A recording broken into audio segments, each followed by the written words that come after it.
Hello and welcome to On Boards, a deep look at driving business success. Hi, I'm Joe Ayub, and I'm here with my co-host, Raza Sheikh. Hey, Raza. Hi, Joe. Happy to be here with you co-hosting. Good to be with you, too. On Boards is about boards of directors and advisors and all aspects of board governance. Twice a month in 30 minutes, this is the place to learn about one of the most critically important aspects of any company or organization. Its board of directors or advisors. Joe and I speak with a wide range of guests, and we talk about what makes a great board great, what makes a board unsuccessful, how to be a good board member, and how to make your board one of the most valuable assets of your company. Our guest today is a longtime leader in career coaching for senior executives, in leadership coaching, and retained searches for boards of directors, CEOs, and other members of senior management, and has been deeply involved in board education. He is the founder of boardoptions.com and co-founder of Stybel Peabody Associates. His articles are published regularly in Psychology Today and have been downloaded by hundreds of thousands of readers. We're very excited to have Larry Stybel as our guest today. Welcome, Larry. Great to be here. Good to have you here with us on Boards. Larry, you do a broad range of work with boards and board members, one of which is working directly with nomination governance committees to help them do their job better. Why, in your view, are nom-gov committees so vitally important to the board and to the company which they serve? Well, if you're looking at for-profit companies, typically there are three core committees: nominating, governance, compensation, and audit. And all of the committees are very important. What makes nominating governance unique is that it's really looking at two issues that are critical for corporate governance. Issue number one is, do we have the right talent on this board? And the second issue is, are the board members educated to handle their fiduciary responsibilities? So in your view, nom-gov should serve at least two purposes, which is evaluating the board and also making sure the board is educated as to what their duties are? Yeah. I assume that the readers here are interested in both for-profit and nonprofit boards. Is that right? I think our listeners are interested in a wide variety of things. Yeah, I think that's right. Yeah. So when we're looking at a lot of boards, but particularly in the nonprofit area, people are on boards of directors of industries that they have no idea about what's going on. The biggest example I can think of is hospitals. You know, many of the people that are on hospitals are business leaders who really don't understand that much about healthcare. And so if you really don't understand the industry that you're in, who is your chief learning officer for the board of directors? And in many cases, by default, the chief learning officer of the board of directors is the CEO. And if the board also has the responsibility of evaluating the CEO's performance, is there something wrong with this picture? Right. What about for-profit, though? Should nom-gov committees still be making sure that their board members are educated about their industry, their sector, their business generally? You know, typically a board of a for-profit company might meet 4 times a year, if that. And so they're always behind the curve in terms of understanding what's going on in a rapidly changing industry. Who has the responsibility of making sure that the board members are up to date with information? That's Nominating Governance Committee. So in your view, really, in addition to maybe educational segments during a board meeting, things should be done between board meetings to keep board members updated. Absolutely. Yeah.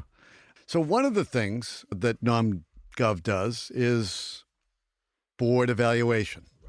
It's critically important that a board remains strong and well-matched for the business of the company that they're supposed to serve. Why is this so important? There is an old Turkish saying, when a fish rots, it rots from the head. Right. And many of the I thought that was a Lebanese saying, actually. Lebanese, yeah, I think you're right. Turkish, Lebanese, it's a Middle East saying. Okay. Every company that I have ever worked with says we are innovative, and the question is, who's the role model for innovation? If it's not the board, then where? I mean, one of the fascinating things I've found in my career is I look at the dynamics of the board, and then I start talking to people in middle management, most of whom have never been in the boardroom and don't know who the board members are. And I find that communication dysfunction of the board is filtered down to management. To explain that, I'm not sure I understand that completely. Oh, for example, if you have a board culture where everybody gets along and says nice things to each other in front of them, but then behind the back, I find the same culture at the middle management levels. Is that so? Yeah. Interesting.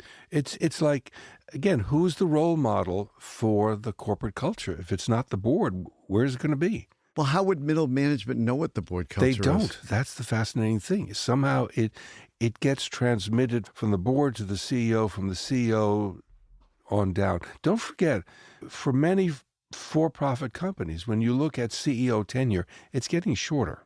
And the CEO often is actually not the one who sets the corporate culture. He's the one that's hired by the board to make the corporate culture. So, in your view, the board really has primary responsibility for corporate culture?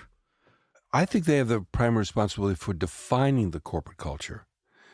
And then the CEO has the responsibility for executing the corporate culture. Fair enough. That makes perfect sense. Given how important evaluation is, why isn't it done well in so many for-profit companies? Well, first of all, board evaluation is that time when the board shines a spotlight on itself and says, what are we doing, positive and negative, to advance shareholder value? The rest of the time, the spotlight is on the CEO and the CEO's team about what are they doing to advance shareholder value. So that's what board evaluation is all about. To answer your question, Joe, there's two issues involved here. One having to do with the board members themselves, and one having to do with the consultants who sell board of directors self-evaluation. The first is the board members themselves. I don't know how many times you've been involved with a board and they say, we're collegial, we cooperate, we're very honest with each other.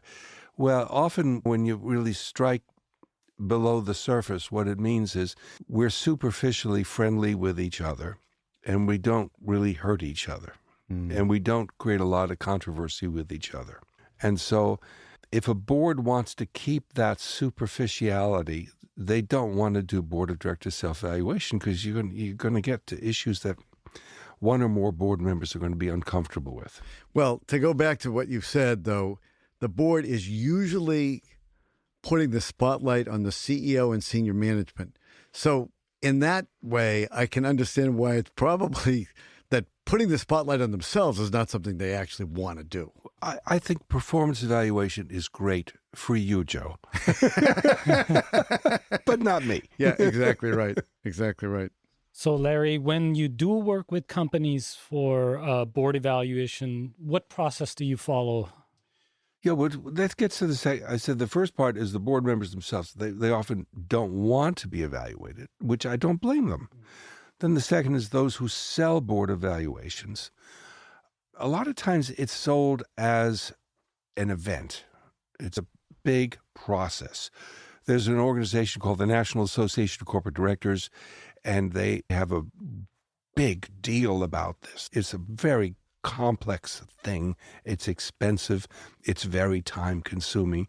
And what happens, if you're a board member, you put that much time into something, you're expecting an epiphany. You're expecting a major change. And then if it turns out it's not that major, people then say, that was a lot of work. That was a lot of money for very little results. We're not going to do this again. And so when board self-evaluation is defined as an event, it usually is a one-time event. So maybe it's just a matter of setting expectations that are more realistic. Absolutely. Yeah. What we think is really important is small baby steps. If we can help the board incrementally improve itself 1% every year, then in 5 years, we've improved it 5%, which is going to be pretty good. We try to make every intervention every year no more than 20 minutes. No more than 20 minutes of the board member's time. but every year we're going to spend that 20 minutes. At some point, the board members themselves have to be evaluated. That's right. When you do that, how do you go about doing it? Well, first of all, again, we look at board's self-evaluation. There is the evaluation of the board as a totality. That's one module. Then there's the evaluation of the three committees and how they relate to the board. That's another module.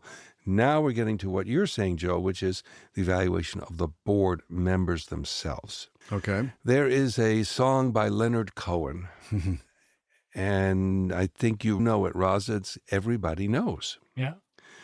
And that song applies to boards. Everybody knows who's making a major contribution, and everybody knows who isn't. They just don't want to talk about it. So Larry, does that turn into an effective exercise that effectuates off-boarding for ineffective board members? That's exactly what happens. It's the only thing that I've ever done in my professional life where I accomplish the mission before I start. And that is, once a board is willing to make the tough decision and say, we're going to do board of directors self-evaluation, which includes individual board members, we will evaluate each other. And then you will know how you stand with your peers. And if we can create a time lag between that commitment and the execution of the program, usually we do 6 months time lag. What we find is those board members that are the least productive announce that they are retiring. And the board can organize a party for them, thank them for the service. And by the time we actually start the program, we've accomplished the results. Nice. Without any bloodshed, without any bad feelings. Everybody leaves because everybody knew. Everybody knows. Nobody wants to talk about it. Boy, that's a good job if you can get it. No. So is it even possible for a board to evaluate itself without outside help? I mean, is that Right. a viable... Is self-valuation a misnomer, and it's really the overall process? Like, is it even possible, as Joe was saying? I think to start with, it helps to have an outside kick it off and get the process going. I think over time, once the corporate culture is set, it can be done as an ongoing internal process through the Nominating and Governance Committee. Yes. I think it's really important. And there's another issue here, too. And that is a lot of board members that are, let's say, World War II boomers. Their attitude about being on boards is, maybe I'll make a couple of bucks, and maybe it's good for my resume, and maybe it's good for networking. And, if it's a nonprofit, okay, I promise I'll write a check every year, and I swear to God, I'm not going to fall asleep at the board meetings. And that is usually good enough for the boomer. That's horrible. That is terrible. But I'm sorry. Come on. It is. But I don't care. It's true. You know it's true. I'm not saying it's not true, but it's not a good thing. That's right. That's okay. But now you're looking at the next generation, let's say people in their 40s and 50s and maybe even 30s, and they're saying, I don't have a lot of time to waste, and I'm not going to waste my time on a board that is not serious. And how do I determine if a board is really serious or basically in the pocket of the CEO? Board of Directors self-evaluation. If they're really serious, they're going to do Board of Directors self-evaluation. I want to go back to something and defend my boomer generation here. Because there are very few things that drive me crazier than sitting in a boardroom and wasting my time. Maybe other boomers have time to waste, but I think that is an unfair observation. I really do. There are a lot of people on boards, for-profit and nonprofit, who have said to me, boy, I wish we could get more done. I wish we were using our time better. I wish we were doing strategic stuff instead of talking about the color of the balloons at the next party. I think that cuts across anyone that takes their job seriously. I really do. I wish you were right. Or you're in the minority of the boomers that care. I do see a generational difference, man, and I do think the younger people are they just don't want to waste their time. Well, if that's true, then that's great. If it's trending in the direction of people, of board members wanting to use the time more effectively, that's a great thing. Let me ask you this, though, going back to what you said about announcing that there's going to be a evaluation of board members, giving it 6 months before it happens, and kind of letting nature take its course. Right. Does that happen on for-profit boards as well as non-for-profit boards? Yes, both for-profit and nonprofit. If you're looking at New York Stock Exchange companies, they are mandated to do board of directors self-evaluation. That is a requirement. No one's telling them how to do it, but those companies that take it seriously will see this happen. Nonprofit, we do a lot of work with nonprofits, particularly larger nonprofits where people come in and they're going to write a check and they're going to say, my reputation hangs on the reputation of this nonprofit. And so if it's going to get a negative story in the Wall Street Journal, it's going to affect me. So I'm not going to let that happen. So they insist on it. That's good. That's a good thing. Going back to the earlier point of the generational change of how boards operate in effectiveness, I see that, as we've talked with other guests, that it also may relate to whether a company is investor-backed.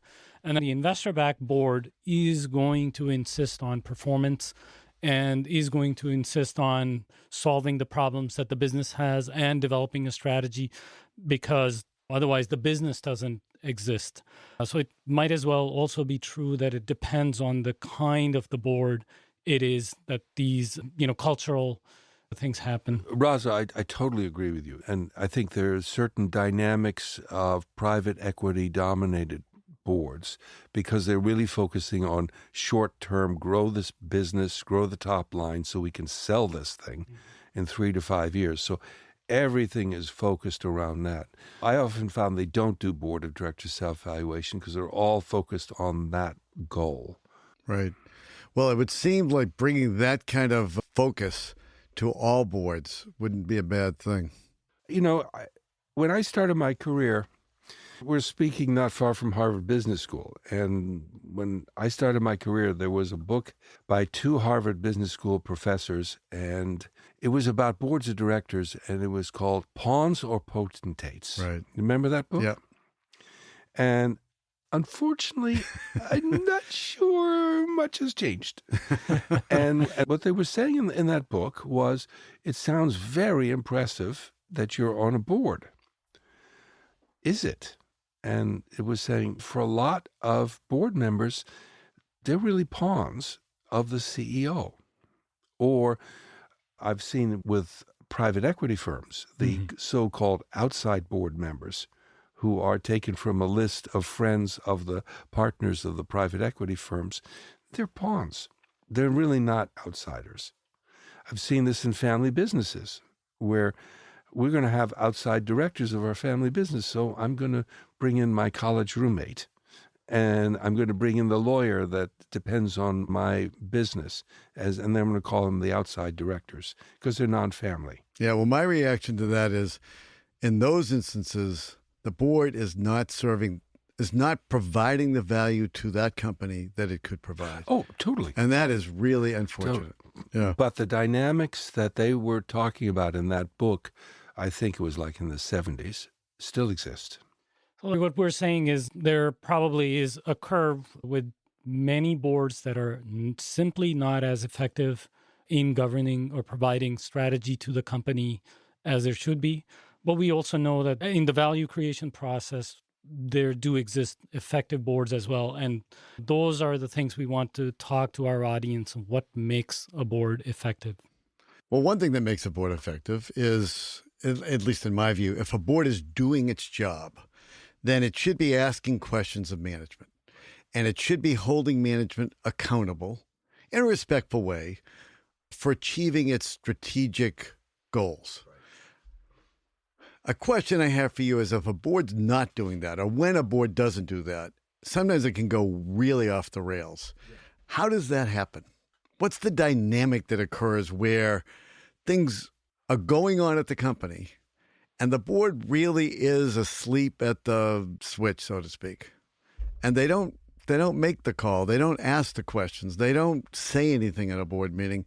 And then things can get bad enough that, the next thing you know, you're on the front page of the Wall Street Journal. Well, I think this conversation has just gone full circle. Now we get back to the Nominating and Governance Committee. Yeah. So the two core roles of the Nominating and Governance Committee, first of all, is an informed board. And I was saying earlier, if there is no chief learning officer for the board of directors, then by default, the CEO is the chief learning officer. And the CEO will tell the board what it needs to know. And what's wrong with that picture? And so often what happens is the board is given information by the CEO, and then they make the decisions based on that information. That can really be harmful to a company. The second is, do we have the right talent on the board? And again, it's the Nominating Governance Committee that's supposed to write the job descriptions, supposed to hire the search firms or decide how are we going to find the right talent. And often, what I have found is we want a collegial board. Now, a collegial board is defined as often people with similar backgrounds to us who look at the world in very similar ways. So we have a collegial meetings. And on the meetings go really smoothly, where, you really want to mix it up. I don't just mean mix it up in terms of having people from different sexes and races, but also different perspectives coming in.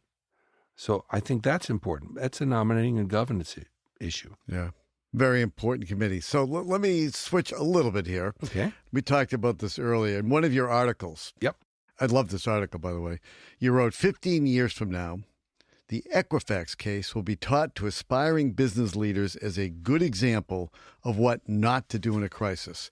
And I noted in the article, I won't go through everything, but two of the things that happened after the breach of this critical data became known is, one, the board decided to not release that information for 6 weeks, which allowed the hackers to have the information and use it for a long time before anything could be done. Let's step back. Some of your listeners may not be familiar with the Equifax case. Okay, why don't you give us... It was a big deal in, I think, 2013 when this happened. So let me go back over this.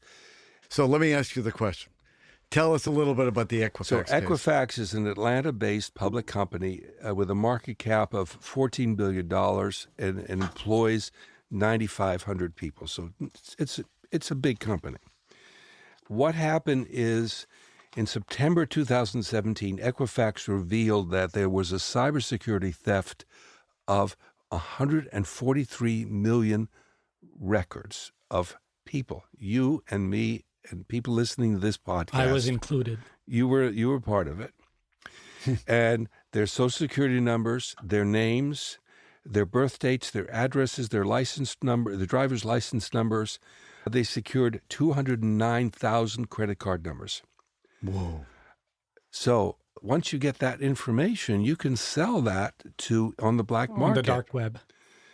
And so over the years, people armed with this information were able to open bank accounts in your name, establish lines of credit in your name, obtain new credit cards in your name, and steal your tax refund. That's what the Equifax case was all about. Okay, so now let's talk about what the board did that should be part of every board education, course. Two things that I remember from the article, and there are other things. One, they did not immediately inform people that their data had been stolen. They delayed it for 6 weeks, which obviously gave people, the hackers, a chance to really use it. And the second thing, and I actually find this even more egregious, that members of the senior management team actually sold shares of stock during the time before the public knew that the breach had occurred, so they would not take a hit on their stock shares. And this gets back to corporate culture. So what was going on at Equifax that made senior executives think that was okay to do? That's my question. And that what made them think they could do that? And again, you can point your finger at the CEO and say that it was the CEO's fault. We'll fire the CEO. We'll get another CEO, and problem solved. And I would say no. It was the board of directors. It's the board of directors that defines the culture. Somehow there was something in the corporate culture where the senior manager is saying, "I can do this," and then I'm not going to get penalized for it. It just absolutely boggles my mind that a group of people sitting on a board could think that either of the things I just described was okay. And Larry, in the checks and balance paradigm, then if you're saying that it's the board's job and not the CEO's, how does the CEO then make sure that the board is doing its job? I think that's where board of directors self-evaluation comes in. It's also part of governance of public companies that the board members are going to be elected by the shareholders. Also, are you familiar with the ISS ratings? No, please tell our listeners. ISS stands for Institutional Shareholder Services. It is a for-profit company that evaluates board governance. And you, as an individual, can look at the ISS rankings of a public company. And the way you can do that, you can go to Yahoo Finance, and then you type in the name of a public company, and one of the information will be the ISS rankings. And it's ranked from 1 to 7. And the higher the ranking, the worse it is. Okay. And usually when you see something that's 6 or 7 as a ranking, there's something wrong. And the ISS service is to help institutions decide whether or not to cast their votes in favor of the current board or against the current board. Does a bad ISS rating have an impact on stock price? It should. I haven't seen any evidence on that yet. So let's go back to nom-gov committees. And one of the things you said earlier was that they're responsible to make sure that the skills and expertise and attributes of the board as a whole are well matched to the company and to the strategic goals of the company. Right. So when a nom-gov committee is looking at that, talk about how it should create the matrix or however it's going to go about looking at its board and thinking about what the board should look like in the future to support those strategic initiatives. Okay. We're going to focus on for-profit companies for this. And that means you usually have somewhere between 5 and 7 people on a board. And they're usually on 2 committees of the 3 at any time. And then they get rotated and move around. I'm going to tell you how I see things as they are, and then I'm going to make an offer for your listeners. Okay. It's not going to be anything free, so don't anyone get excited. It'll be free. It'll be free. You can be excited. What I do find is that when nominating governance people are thinking about what do we need in terms of skill sets, they talk in terms of industry expertise or maybe some experience in maybe finding private equity funding or some experience with doing an IPO, or that's all important. But what I would like to see and what I can share with your readers is we have a matrix that we have developed looking at problem-solving approaches as a function of corporate strategy and freedom of action. So, for example, if you have a credit union, you have a very defined corporate strategy and very limited freedom of movement because it's highly regulated. Right. On the other hand, if you've got a fintech company that's just starting out, you've got a lot of freedom of movement and a lot of strategic maneuverability and a lot of freedom. So that's different. So we look at the 2 variables. What's the strategy and what's the freedom of action? And then we have a matrix of different problem-solving styles. And the idea is you want to have a board that consists of people with a portfolio of problem-solving so that the board will look at things from different perspectives.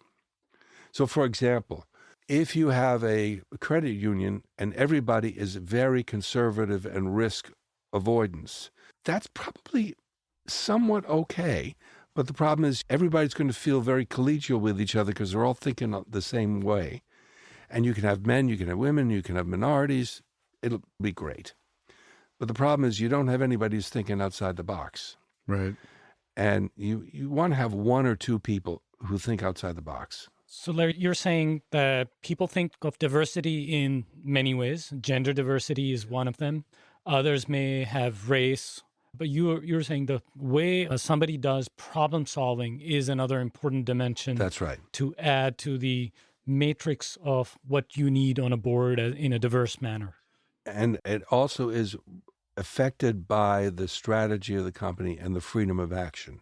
Now, that's interesting. When I've been involved in looking at a board, the kind of matrix that I'm used to is looking at the skill sets and experience that we all consider critical to driving the kind of strategic initiatives the company has. So maybe it's strategic background, or maybe it's financial, or maybe it's regulatory, maybe it's cybersecurity, whatever the things are that matter to the company. But you've added an interesting dimension, which is how do they solve problems? Yeah. How do you determine that? Often that's through being clear in the job description about what you're looking for. In doing interviews, we often will ask the question, tell me about some things you've done that you're proud of. And then we ask them for maybe 3 or 4 stories, and we usually get some sort of consistency. The stories may be different, but the way they approached the problem was very similar. So it's really an interview process that you use to determine their problem-solving approach. Yeah, you're not going to get it on a resume because it won't really talk about that. But I was thinking maybe there's some kind of a test you can give them or something. Myers-Briggs for board members? Yes, there's no Myers-Briggs for board members, but there is something called the Big 5 personality factors. And, there's a lot of research on personality, and most of the common psychology tests are versions of what's called the Big 5 personality factors.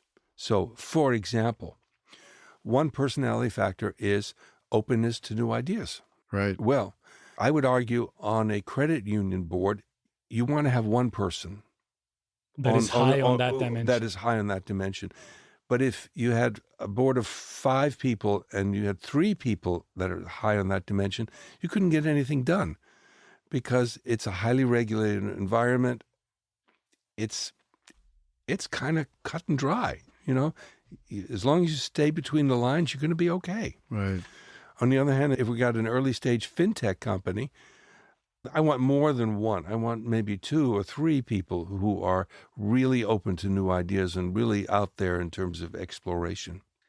So it really goes back to nom-gov or whomever, but nom-gov in most situations, giving really deep thought to what the makeup of the board should look like and then taking action to make sure that that's what it looks like. Right.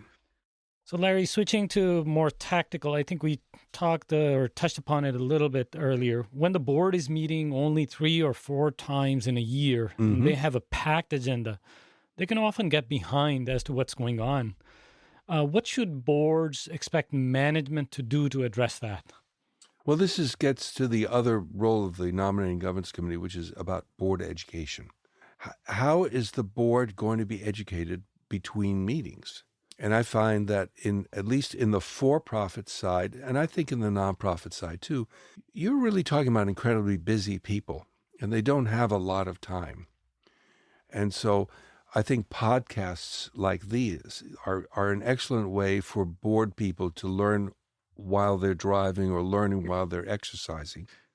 I just want to say something. I couldn't agree more. Larry, but we're talking about both aspects of education. One aspect of education is generally learning effectiveness of a board, and I'm sure our podcast is going to be very helpful for that in small ways. But we're also talking about education about what's going on in the company, and the idea that you meet 3 or 4 times, but management is not necessarily giving you the full information or as frequent information? Should there be more touch points or more interaction in between the 3 or 4 times the board meets? What would you think? It would be nice if that were possible. But logistically, it's a problem. I think politically, it's a problem when the board member is going into the company, asking employees questions, and the CEO is starting to get paranoid. So one of the things that I have encouraged CEOs to do on boards is to send something to the board even once a month, a one-pager. It could be a snapshot of financials. It could be 3 or 4 sentences about what's going on. A brief but helpful update so that when you're walking into the boardroom or even when you're getting the materials for the next board meeting, you have been updated all along. I think that's a good practice, and I don't know why it can't. I realize it takes time on the part of the CEO, but if care and nurturing of your board is important, that seems like something that, you should make time for. Well, Joe, you're preaching to the choir, see? Right. And I tell my CEOs that I'm working with that 20% of your time should be on board work, communicating on board. I even go further than you, Joe. I say you should be on the phone and talking to the most powerful board members and talking with them about what's going on. There should be no surprises. And many CEOs resent that, particularly when I say 20% of your time. But I think that's appropriate. I think, my experience is when a CEO is fired, they're not fired because they were incompetent. They wouldn't have gotten a job if they were incompetent. They're fired because the board didn't trust them anymore. And that's about board communication. 20% is high, but I respect the fact that that's what you're telling the people you're working with. I would pick up on the one thing, and I think the key thing, no surprises. The board should not be surprised. You should not walk into the boardroom and find out something's been going on. We're running out of money. Yeah, whatever it may be. That should not happen. I'm going to start sounding like a consultant, and I'm going to say it depends. Because one of the things that we find, we're sometimes hired by private equity firms. I'm talking about really good private equity firms, and they say, we're funding this founder to be CEO, and we have a responsibility to evaluate the CEO's performance, and at some point we're probably going to fire him. He knows that, but I can't be his coach and his judge at the same time. So we're going to outsource the coaching work to you. And here's what I find. When a founder starts a company, the board, if there is one, consists of my friends, my family, the people who really believe in me. And they're there because I asked them to. And they actually appreciate not being too involved because they're my friends and my family. Of course, that whole situation totally changes once it's a private equity-dominated board. Venture, yeah. Now they want to know, and they don't want any surprises. And often what I find is the CEO/founder doesn't fully appreciate that you've got to change your behavior. And what worked, there's an old saying in coaching, what got you here won't get you there. Yeah. What got you here to the point where the private equity have faith in you to give you the money won't get you there in terms of the trust. Yeah, so I get that. I would submit that the no surprise kind of guideline is not a bad one to have, no matter who the company is and no matter who is sitting on your board. In theory, I totally agree with you, Joe. Yeah. But there's a kind of cliche that I see among young, inexperienced founders. It's called the problem-solved problem. And that is, we had a problem. 70% of our revenue is coming from one company, and that one company is threatening to go to a competitor. I flew to California, and I talked with the CEO, and I got him not only to stay with us, but to increase our business. And I go back to my friends and family board, and I say, we had a problem. It's solved. And they say, great, what's for dinner? Yeah. I want to ask you about something else. You're involved in many activities. One of the things you do that Raza and I both enjoy a great deal is the seat at the table. Yep.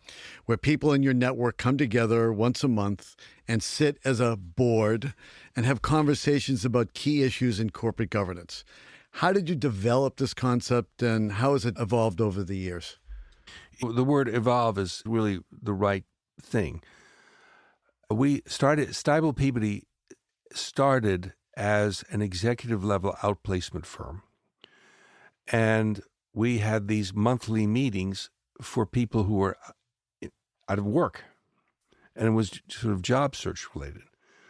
But we were working with so many CEOs, and they were out of work because they didn't manage the board. They wanted to talk about board issues. So we started talking about board issues. Interesting. I called it our job candidate meetings. And then somebody once said, no, this is like seat at the table for board people. I said, oh, okay. And so we started doing that. Then for a number of years, we were doing, people would come and give lectures or make presentations. But we were finding we were getting, pretty smart, savvy, highly opinionated board members coming. And so we decided to do cases instead, and they love the cases. Yeah, I think the conversations that take place at seat at the table are really terrific. Larry, it's been great having you here today. Thanks so much for joining us. Thank you. And thank you all for listening to On Boards with our guest, Larry Stybel. Take care, Raza. You too, Joe.